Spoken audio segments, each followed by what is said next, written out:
Audio 2 आओ गढ़ें संस्कारवान पीढ़ी।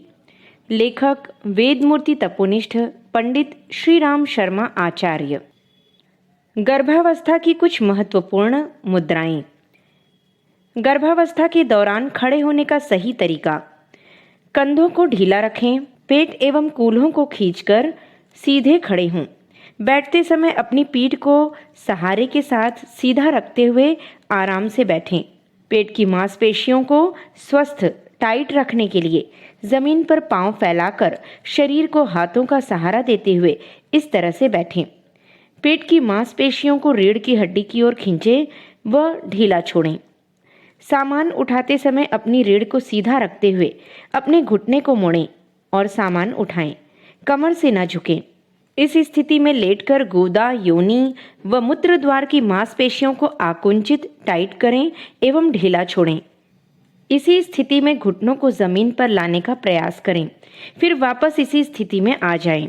डिलीवरी की इस पोजीशन में पीठ को 45 अंश कोण पर रखते हुए बैठें और कमर के निचले हिस्से पेल्विक फ्लोर की मांसपेशियों को ढीला एवं टाइट करें। पीठ की हल्की मालिश से डिलीवरी के दौरान पीठ दर्द में आराम मिलता है। गर्भावस्था के दौरान करवट लेकर सोएं। दोनों पैरों के बीच तकिया रखने से अधिक आराम मिलता है। गर्भावस्था में प्राणायाम, ब्रीदिंग एक्सरसाइज। गर्भावस्था के दौरान श्वसन तंत्र का ठीक ढंग से कार्य करना आवश्यक है। गर्भस्थ शिशु को भी मां द्वारा ली जाने वाली श्वासों से ही प्राणवायु ऑक्सीजन मिलेगी। अतः शरीर में अतिरिक्त ऑक्सीजन की पूर्ति हेतु प्राणायाम अत्यंत उपयोगी है। प्राणायाम के उचित एवं नियमित रूप के प्रयोग से शारीरिक लाभ के अलावा इस दौरान होने वाले मानसिक तनाव से भी मुक्ति मिलती है। यह प्रक्रिया हमारे स्नायु तंत्र को भी संतुलित करती है। प्रसव के दौरान प्राणायाम की क्रिया पीड़ा को कम करती है। प्राणायाम का महत्व गर्भकाल में सात्विक आहार व औषधि सेवन जितना ही महत्वपूर्ण है। गर्भावस्था के दौरान उगते सूर्य का ध्यान करते हुए निम्न अभ्यास करें। पहला, गहरी सांस का अभ्यास। भूमि पर बैठ जाएं, पीठ सीधी रखें। बैठी अवस्था में हाथ भूमि पर रखें अथवा दोनों हाथों को गोद में रखें। गहरी सांस लें। अधिक से अधिक मात्रा में वायु का प्रवेश फेफड़ों में होगा। सांस लेते हुए भावना करें कि ईश्वरीय ऊर्जा सांस के साथ मेरे अंदर प्रवेश कर रही है। उदर के स्नायुओं को सिकोड़ते हुए तथा सांस को धीरे धीरे बाहर लाते हुए फेफड़ों से अधिक वायु को निकालें। भावना करें, श्वास के साथ मेरे भीतर के सारे विकार दूर हो रहे हैं। यह प्रक्रिया 10 बार दोहराएं। दूसरा, अनुलोम विलोम प्राणायाम। अंगूठे से दाहिने नासिका छिद्र को बंद करें। बाईं नासिका से धीरे धीरे गहरी श्वास लें। अब बाईं नासिका को अनामिका से बंद करें और दाईं नासिका से धीरे धीरे श्वास छोड़ें। बाएं नासिका छिद्र को बंद करते हुए जिससे श्वास छोड़ी है दाहिने उसी से लें। अब दाहिने नासिका छिद्र को अंगूठे से बंद करें, बाएं नासिका छिद्र से छोड़ें। यह एक आवृत्ति है। इसे 10 बार दोहराएं। तीसरा, प्राणाकर्षण प्राणायाम।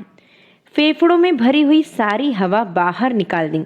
अब धीरे धीरे दोनों नासिका छिद्रों द्वारा सांस लेना आरंभ करें। जितनी अधिक मात्रा में भर सकें फेफड़ों में हवा भर लें। अधिक से अधिक प्राण तत्व को आत्मसात करने की भावना करें। कुछ देर उसे भीतर ही रोके रहिए।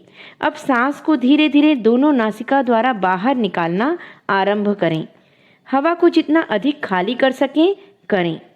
अब कुछ देर सांस को बाहर ही रोक दें, अर्थात बिना सांस के रहिए। इसके बाद पूर्ववत वायु खींचना आरंभ कर दीजिए। यह एक प्राणायाम हुआ। इसी क्रम को 10 बार दोहराएं। चौथा, भ्रामरी प्राणायाम। पालथी मारकर कुर्सी में सुविधानुसार बैठ जाएं। पीठ सीधी, आंखें बंद, मुंह बंद, दांत जोड़े नहीं। दोनों कानों को पहली उंगली से बंद करें। अब गहरी श्वास भरें। भंवरे की गुंजार सी आवाज करते हुए धीरे धीरे नाक से श्वास छोड़ें। इस क्रम को 10 बार करें। नोट: बलपूर्वक श्वास न लें। श्वास गहरी और एकाग्रता के साथ लें। प्राणायाम व्यायाम के दौरान हल्का संगीत बजाया जा सकता है, दीप जलाया जा सकता है। एरोमा थेरेपी के अनुसार सुगंधित धूप अगरबत्ती जलाने से चित्त में शांति रहती है। 9वें महीने में प्राणायाम के अलावा तितली आसन, पेल्विक फ्लोर और उत्कट आसन सामान्य प्रसूति में मददगार होते हैं। अतः सामान्य स्थिति में यथासंभव इन्हें करते रहना चाहिए। गर्भावस्था में ध्यान योग। ध्यान एकाग्रता है तो योग जुड़ने को कहते हैं। अपने इष्ट परमेश्वर से संबंध जोड़ने के लिए ध्यान योग की प्रक्रिया शास्त्रों में कही गई है। कहा जाता है कि कोई विचार जब 17 सेकंड तक हमारे मन में रहता है तो वह परिस्थिति निर्माण करता है। ध्यान योग के लिए सर्वप्रथम आप एक शांत स्वच्छ स्थान पर बैठ जाएं, जहां खुली वायु हो सके तो देवालय में बैठें, क्योंकि वातावरण के भी कंपन एवं संस्कार होते हैं। कमर सीधी कर आराम से बैठें। धीरे धीरे गायत्री मंत्र, इसमें सद्बुद्धि की कामना की गई है। अपने इष्ट मंत्र या नाम जप के साथ साथ सांस लेते और छोड़ते जाएं। धीरे धीरे मन शांत होने लगेगा। इसके बाद गहरी सांस अंदर लेते समय यह विचार करें कि परमात्मा के सभी अच्छे गुण, विचार, भावनाएं प्राण वायु के साथ हमारे शरीर में प्रवेश कर रही हैं। मेरे शरीर के साथ साथ बच्चे तक भी पहुंच रही हैं। श्वास छोड़ते समय भावना करें कि हमारे विकार, बुराइयां एवं नकारात्मक विचार बाहर जाती श्वास के साथ दूर जा रहे हैं। मैं शांत एवं पवित्र हो रही हूँ। इस तरह कुछ समय में आपकी चेतना, आत्मा शांति महसूस करेगी। यह वह समय होगा जब आप अपने को उस परमात्मा से जोड़ सकते हैं। उस परमात्मा का आप साकार या निराकार रूप में ध्यान कर सकते हैं। अपने इष्ट परमात्मा, दीपक या उगते सूर्य, सविता देवता जो हमारे पृथ्वी के जीवनदाता हैं, से जुड़कर उनके सभी गुणों को स्वयं में आत्मसात करते हैं एवं उन गुणों को गर्भ में पल रहे शिशु तक पहुंचाते हैं। यह प्रक्रिया आपको एवं गर्भ में पल रहे शिशु को स्वस्थ एवं संस्कारवान बनाने में सहायता प्रदान करेगी। इस प्रक्रिया को सुबह सूर्योदय से पूर्व एवं शाम को सूर्यास्त के समय कम से कम 15 मिनट जरूर करें। साथ ही गर्भस्थ शिशु के लिए मंगल कामना करें। तुम्हारा कल्याण हो। तुमने मेरे गर्भ में आकर मुझे मातृत्व प्रदान किया है, इसके लिए मैं तुम्हारी कृतज्ञ हूँ। तुम्हारा उत्तम शारीरिक, मानसिक एवं आध्यात्मिक विकास हो। गर्भावस्था में तुम्हारी चेतना ईश्वर के दिव्य गुणों व श्रेष्ठ संस्कारों से परिपूर्ण होकर विकसित हो। फिर धीरे धीरे 3 बार गहरी सांस लें और बाहर छोड़ें। दोनों हथेलियों को रगड़ें एवं आँखों तथा चेहरे का स्पर्श करें। चिकित्सकीय परीक्षण एवं सलाह।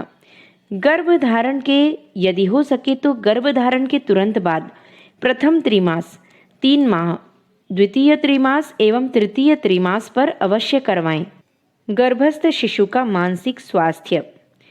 मनोवैज्ञानिकों एवं शिशु रोग विशेषज्ञों का मानना है कि वर्तमान समय में लगभग 70% बालक मानसिक रूप से तनावग्रस्त होते हैं।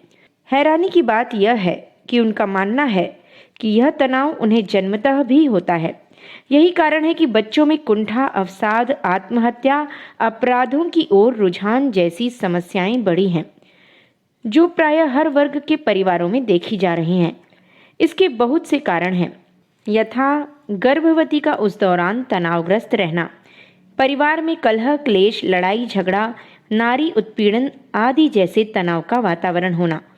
कामकाजी महिला है तो बहुत बार कार्यक्षेत्र में भी तनाव रहता है। दुखद एवं आपराधिक पृष्ठभूमि वाले उपन्यास पढ़ना, ऐसी फिल्में या धारावाहिक आदि देखना। दाम्पत्य जीवन का तनावपूर्ण होना। बहुत से परिवारों में गर्भवती को इस बात का भी तनाव रहता है कि अगर लड़की हुई तो क्या होगा, और भी कई कारण हो सकते हैं। इन सभी तनावपूर्ण परिस्थितियों का शिशु के मानसिक विकास पर गंभीर प्रभाव पड़ता है। अत्यधिक तनाव के कारण शिशु अपंग अथवा अविकसित रह सकता है। शिशु स्वस्थ है, फिर भी जन्म के तुरंत बाद न सही पर जीवन के किसी भी मोड़ पर यह तनाव उभर सकता है और बालक के जीवन को ग्रस्त सकता है। अतः शिशु पूर्ण रूप से स्वस्थ हो, इसके लिए गर्भवती स्त्री के साथ साथ पति एवं परिवार के सभी सदस्यों की भी यह बड़ी जिम्मेदारी बनती है कि गर्भावस्था के दौरान गर्भवती स्त्री को किसी प्रकार का तनाव न रहे। स्वाध्याय एवं सत्संग तनाव मुक्ति में सहायक। विश्व स्वास्थ्य संगठन WHO के अनुसार सही स्वास्थ्य का मतलब है शारीरिक, मानसिक, सामाजिक एवं आत्मिक दृष्टि से स्वस्थ होना। व्यक्ति में मानसिक स्तर पर स्वस्थ विचार, सामाजिक स्तर पर स्वस्थ अभ्यास और आत्मिक स्तर पर स्वस्थ भावनाएं होना जरूरी हैं। इन सब की पूर्ति स्वाध्याय और सत्संग से होती है। पुस्तकों द्वारा स्वाध्याय और व्यक्तियों के माध्यम से सत्संग। अच्छे विचार, प्रेरक गीत, प्रेरणाप्रद फिल्में, धारावाहिक आदि देखना, सत्संग और अच्छी प्रेरक पुस्तकें पढ़ना स्वाध्याय कहलाता है। स्वधन अध्ययन बराबर स्वाध्याय, अर्थात अपने आप का अध्ययन करना। गर्भिणी को इस क्रम में सतत अपने दायित्व का बोध रखने की आवश्यकता है। जैसा वह पढ़ेगी व चिंतन करेगी, वैसा ही प्रभाव शिशु पर भी पड़ेगा। अतः एक सुसंस्कारी संतान को जन्म देने के लिए अच्छे साहित्य का पठन पाठन भी अनिवार्य है। महापुरुषों के जीवन प्रसंग, साहसी व्यक्तियों के संस्मरण, जीवन में उत्साह उमंग भरने वाला प्रेरणाप्रद साहित्य या फिर धर्म ग्रंथों की प्रगतिशील प्रेरणाएं इस आवश्यकता की पूर्ति करती हैं। इसलिए गर्भिणी को स्वयं के आत्मकल्याण एवं शिशु के उज्जवल भविष्य के लिए स्वाध्याय जरूर करना चाहिए। गर्भावस्था के दौरान बहुत बार हार्मोनल परिवर्तन के कारण भी अवसाद आता है। ऐसे में स्वाध्याय दवा का काम करता है। अच्छी प्रेरक पुस्तकों में व्यक्ति के जीवन को परिवर्तित करने की शक्ति होती है। सत् साहित्य एक ऐसी चीज है जो विपरीत से विपरीत परिस्थितियों में भी मार्गदर्शन देने में समर्थ है, जिसमें दैनिक जीवन की तमाम समस्याओं का समाधान सहज रूप से मिलता रहता है। मिजाज, मूड कितना भी खराब हो रहा हो, मन नहीं लग रहा हो, वेदना सहन नहीं हो रही हो, समय बीत नहीं रहा हो या कोई भारी तनाव महसूस हो रहा हो, तो अच्छा साहित्य पढ़ने बैठ जाएं। सब बातें समाप्त हो जाएंगी। मन उन महापुरुषों के जीवन की ऊंचाइयों के बारे में विचार करते करते उनके जीवन से अपने जीवन की तुलना करते हुए वैसा बनने का विकल्प खोजने लगेगा। मन को नई दिशा मिल जाएगी और मन स्वयं अपने आप को हल्का अनुभव करने लगेगा। सच में कहा जाए तो जीवन को सही राह दिखाने में सत् साहित्य बहुत बड़ी भूमिका निभाता है। कैसा साहित्य पढ़ें? जिस साहित्य में मानवता का झरना बह रहा हो, जिसकी प्रत्येक बात में अहिंसा, त्याग, दया, करुणा, परोपकार, सेवा, साहस तथा वात्सल्य का पुट लगा हुआ हो, जिसमें महापुरुषों के प्रेरक जीवन प्रसंग बताए गए हों, जो मन में सकारात्मक चिंतन, आशा व उल्लास भरने वाला हो। नकारात्मक विचार, भोग विलासिता, अविवेक, डरपोकपन आदि दुर्गुणों से जीवन को बचाना ही जिसका उद्देश्य हो। गर्भस्थ शिशु से वार्तालाप। गर्भस्थ शिशु के साथ माता को संवाद भी स्थापित करना चाहिए। जैसे स्वाध्याय, पूजा, ध्यान, प्राणायाम आदि करते समय मन ही मन अथवा गर्भ पर हाथ रखकर शिशु से बातचीत करनी चाहिए। जो प्रसंग बहुत अच्छा लगे वह इस ढंग से सुनाना चाहिए जैसे शिशु सब कुछ सुन रहा है। भावी पिता को भी गर्भस्थ शिशु से इसी प्रकार बात करनी चाहिए। इससे शिशु का पिता के प्रति भावनात्मक लगाव बढ़ता है, साथ ही गर्भवती को भी भावनात्मक संरक्षण एवं असीम आनंद की अनुभूति होती है, जो शिशु के हृदय, मन और व्यक्तित्व विकास के लिए अति आवश्यक है। विदेशों में तो आजकल इसका बाकायदा प्रशिक्षण भी दिया जाता है। परिवार के अन्य सदस्य भी ऐसा कर सकते हैं। गर्भोत्सव मनाएं। आने वाला शिशु ईश्वर का स्वरूप है, ईश्वर का वरदान है, जो निकट भविष्य में परिवार के सुख, सौभाग्य, यश, कीर्ति का माध्यम बनेगा। अतः अपने धर्म एवं परिवार की आस्था अनुसार अपने इष्ट देवों, कुल देवों का स्मरण कर उनकी साक्षी में गर्भ के स्वागत सत्कार स्वरूप गर्भोत्सव मनाया जाना चाहिए। इसे गर्भ संस्कार, गर्भाधान, पुंसवन, सीमंतोन्नयन, बेबी शावर आदि नामों से भी जाना जाता है, जो कि गर्भ धारण के तुरंत बाद या तीसरे माह तथा 7वें माह में किया जाता है। महापुरुषों का कथन है, मानव जीवन की सफलता इसी में है कि वह अपने से अधिक श्रेष्ठ, संस्कारवान और गुणवान पीढ़ी का निर्माण करे। तभी आज से और बेहतर दुनिया की संरचना हो सकेगी और हमारी संतानों का भविष्य उज्जवल बन सकेगा। गर्भोत्सव द्वारा देव शक्तियों से भावी शिशु के मंगलमय जीवन एवं उज्जवल भविष्य की प्रार्थना की जाती है और माता पिता सहित परिवारजन उसे श्रेष्ठ एवं सद्गुण संपन्न बनाने, उसके प्रति अपने अपने कर्तव्य एवं उत्तरदायित्व निभाने का संकल्प लेते हैं। गर्भोत्सव के समय गर्भवती द्वारा लिए जाने वाले संकल्प। गर्भस्थ शिशु को प्रखर, प्रतिभाशाली, बुद्धिमान, सुयोग्य, संस्कारित, शारीरिक, बौद्धिक एवं भावनात्मक रूप से स्वस्थ एवं सक्षम बनाने हेतु कुछ बातों का ध्यान दिया जाना आवश्यक है।